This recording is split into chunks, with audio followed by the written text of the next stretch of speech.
അസ്സലാമു അലൈക്കും വറഹ്മത്തുള്ളാഹി വബറകാതുഹു. നിസ്കാരവുമായി ബന്ധപ്പെട്ട് സഹോദരിമാർ പ്രത്യേകം സൂക്ഷിക്കേണ്ട ചില മസലകളുണ്ട്. അതുകൊണ്ട് വിട്ടാണ്. നമ്പർ 1,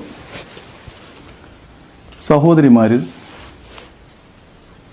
അശുദ്ധി കഴിഞ്ഞാൽ എപ്പോഴാണോ ശുദ്ധിയാകുന്നത് ആ സമയം മുതൽക്കുള്ള നിസ്കാരം അവർക്ക് നിർബന്ധമാണ്.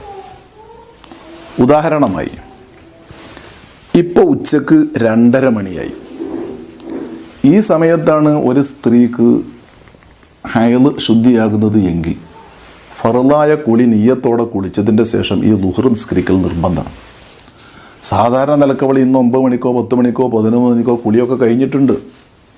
എന്നാലും എപ്പോഴാണോ ഇത് ശുദ്ധിയായത് ആ ശുദ്ധിയായതിൻ്റെ ശേഷം ആ സമയത്തുള്ള നിസ്കാരം നിർബന്ധമായി കുളിച്ചതിൻ്റെ ശേഷം നിർവഹിക്കൽ നിർബന്ധമാണ്.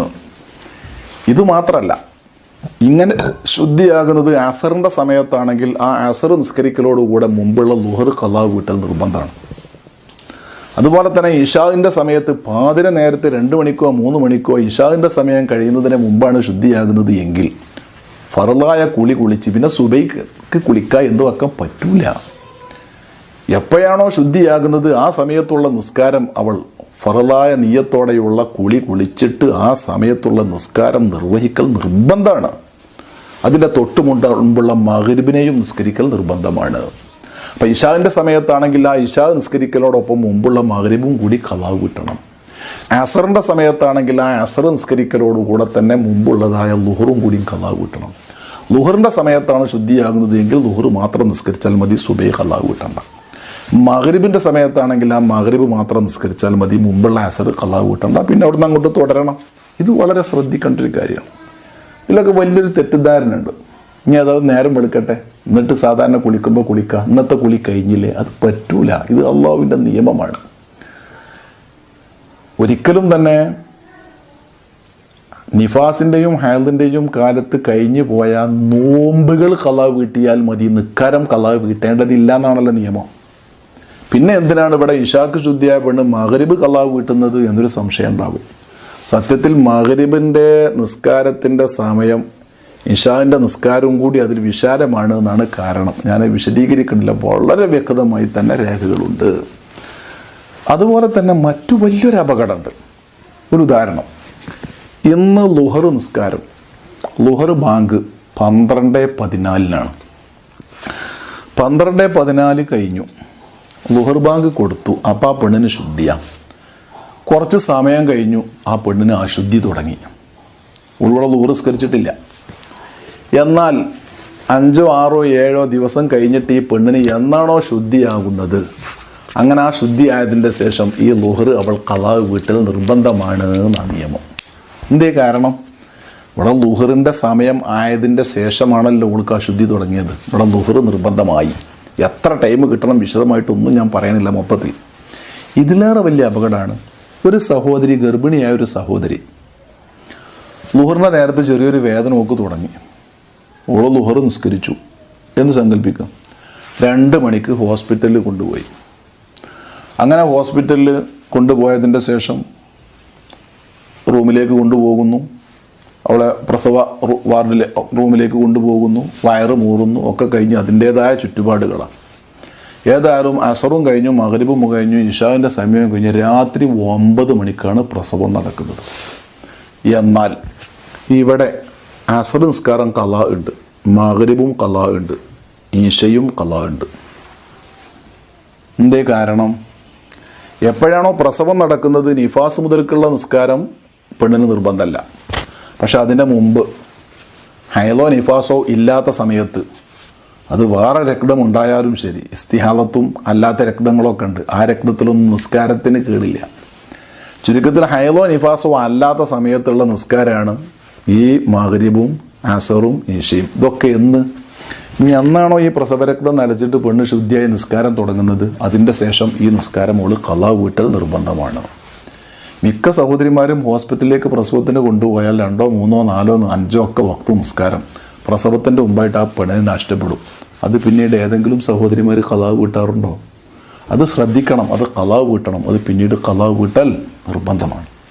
അതുപോലെ തന്നെ ഹൈള് കഴിഞ്ഞ് കുളിച്ചിട്ടില്ലെങ്കിൽ ഭാര്യ ഭർത്തൃ ബന്ധമൊക്കെ ഹറാമാണ്, പറ്റൂല. ഒക്കെ ശുദ്ധിയായിട്ടുണ്ട്, എന്നിട്ട് ശരിക്കും അവളെ പോയി ഒക്കെ കഴുകി ശുദ്ധിയാക്കി പോരാ. ഫറലായ കുളി നിർവഹിച്ചതിൻ്റെ ശേഷം മാത്രമേ ഭാര്യ ഭർത്ത് ആ ശാരീരിക ബന്ധം അനുവദിക്കൂ. കുളിക്കുക തന്നെ വേണം. ഇത് ശ്രദ്ധിക്കണം. ഇതിലേറെ ശ്രദ്ധിക്കേണ്ട സഹോദരിമാർ ശ്രദ്ധിക്കേണ്ട മറ്റൊരു മസാല, വെള്ളപോക്ക് എന്നൊരു അസുഖം ഉണ്ടാവും സഹോദരിമാർക്ക്. അത് നജസാണ്. അസ്ഥിസ്രാവം എന്നൊക്കെ പറയും, എല്ലുരുക്കെന്നൊക്കെ പഴയ കാലത്ത് പറയാം. ഏതായാലും അത് നജസാണ്. അത് ഇല്ലാത്ത നേരം നിസ്കരിക്കാൻ കിട്ടൂല, അതിങ്ങനെ ഒഴുകിക്കൊണ്ടിരിക്കുകയാണെന്ന് സങ്കല്പിക്കുക.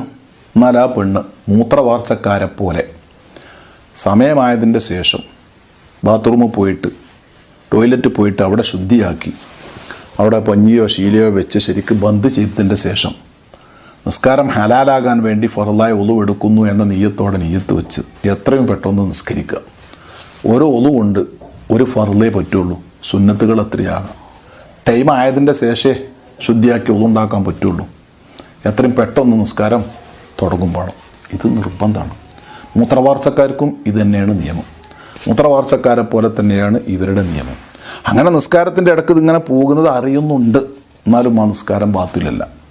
കാരണം അവർ ബുദ്ധിമുട്ടിൻ്റെ അവസ്ഥയിലുള്ള നിസ്കാരമാണ്. അപ്പം ബാങ്ക് കൊടുത്തതിൻ്റെ ശേഷം സമയമായതിൻ്റെ ശേഷമേ ഒരു ശുദ്ധിയാക്കിയിട്ട് ഒതു കൊടുക്കാവൂ. അവിടെ ബന്ധ് വെച്ച് കെട്ടണം. എത്രയും പെട്ടെന്ന് നിസ്കാരം തുടങ്ങണം. ഒരു ഒതു കൊണ്ട് ഒരു ഫർളേ പാടുള്ളൂ എന്നാണ് നിയമം. നിസ്കാരം വളരെ ഗൗരവമാണ്. ശ്രദ്ധിച്ചാൽ ഒരു പ്രശ്നവുമില്ല, അല്ലെങ്കിലോ മഹാ അപകടമാണ്. ഇതുപോലെ തന്നെ ശ്രദ്ധിക്കേണ്ട ഒരു കാര്യം എത്രയോ ശ്രദ്ധയിൽപ്പെട്ടതാണ്. നിസ്കാരത്തിൽ നമ്മളൊക്കെ ഇതെല്ലാവരും ആണും പെണ്ണും ശ്രദ്ധിക്കണം. നിസ്കരിക്കുന്നത് നമ്മൾ കൂട്ടുവായിടും. ഉദാഹരണം അൽഹംദുലില്ലാഹി റബ്ബിൽ ആലമീൻ അർറഹ്മാനിർ റഹീം. ഈ കൂട്ടുവായനോട് കൂടെ തന്നെ ഓതുമ്പോൾ ഹർഫുകളൊന്നും ശരിയാവില്ല, അപ്പോൾ ആ ഓത്ത് ശരിയാവില്ല. കൂട്ടുവായൻ്റെ നേരത്ത് പരമാവധി ശബ്ദമല്ലാതെ കൂട്ടുവായ നല്ല അമർത്തി പിടിക്കാൻ ശ്രദ്ധിക്കുക. ആ നേരത്ത് ഓത്ത് നിർത്തുക. ആ സമയത്ത് ഓത്ത് നിർത്തണം. ഉദാഹരണം അർറഹ്മാനുർ റഹീം മാലിക്കി, ആ സമയത്താണ് വായിൽ കയ്യുമൊക്കെ ശബ്ദം താഴ്ത്തലും ശബ്ദം നല്ല അടച്ചു നിർത്തലും ഒക്കെ നല്ലതാണ്. എന്നിട്ട് അവിടെ ഓത്ത് നിർത്തിയിട്ട് അതിൻ്റെ മുമ്പ് തന്നെ അർറഹ്മാനുർ റഹീം വീണ്ടും ഓതി തുടങ്ങും. അതിനോട് കൂടെ തന്നെ ഓത്ത് ഇങ്ങനെ പോയാൽ ആ അറഫുകളൊന്നും ശരിയാകും. മറ്റൊരു കാര്യം, നിസ്കാരത്തിൽ നമ്മൾ തുമ്മി അൽഹംദുലില്ലാഹ് പറയൽ സുന്നത്തുണ്ട്.